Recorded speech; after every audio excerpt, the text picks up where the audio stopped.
మామా మామోయ్ ఓ మామా మామోయ్ నే వచ్చా మామా ఏంది గిరాకీ అచ్చం దసరా బుల్లెడికి మళ్ళీ యాసం వేసావు ఉండవే ఇవాళ ఆదివారం కదా ఏడకని ప్రయాణం నీకెందుకు ఓయ్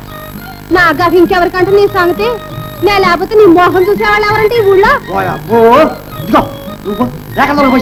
ఇదిగో ముందు చెప్తానే గౌరీ ఊరుకోవా చెప్పమంటే చెప్పు వదలవా చెప్పు గౌరీ గౌరీ మరదలు అలిగిపోతుంది ఊరుకోవా మీ గొడవ చూడవా ఇదొకటి అందుకే ఏ గొడవ లేకుండా పోద్ది దీన్ని పెళ్లి చేసేస్తారంటే ఇంత పెంచా మట్టి రణపెంచి ఈయన కూడా చేసుకుంటాడు నువ్వు కాక ఇంకెవరు చేసుకుంటారు అయితే అట్టగా పడి నా తిరిగి ఉన్నప్పుడు చేసుకుంటారే మరి ఆగు ఈ పువ్వు నాది కోయడానికి లేదు ఉండవే అమ్మాయి గారికి ఇయ్యాలా అదే సంగతి అమ్మాయి గారు ఇంటికి వెళ్తుంటారా దొరగారు అమ్మాయి గారికి 6 రోజులు ఇస్తావు చాలు ఇవాళ ఆదివారం మామ ప్రకారం నాది పువ్వు అది కాదే అమ్మాయి గారిని చూడడానికి వెళ్తా వచ్చి చేతులు తెస్తే బాగుంటుందా ఇయ్యవే నా బుల్లి కదూ నా తల్లి కదూ నా పిల్లి కదూ ఇయ్యను ఇయ్యనంటే ఇయ్యను సరే నువ్వు పెట్టుకో అయ్యా బాబోయ్ కొబ్బరి చెట్టు మీద తెలగాకి యాడమామా అదిగో చూడు యాడా అదిగో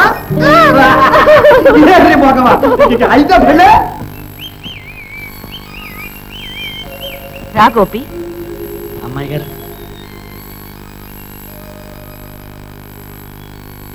గోపి రోజు ఎందుకురా నాకు ఇలా బంతి పూతేస్తావు అదేంటి అమ్మాయి గారు ఆ చెట్టు పూసేదే మీకోసం ఆహా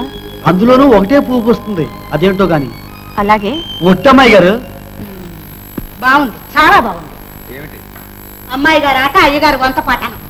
అబ్బా వయసు వచ్చిన పిల్ల ఎవడో పడవాడి దగ్గర పాటలు నేర్చుకోవడమా పనికి బాలి బుద్ధులు నాకేం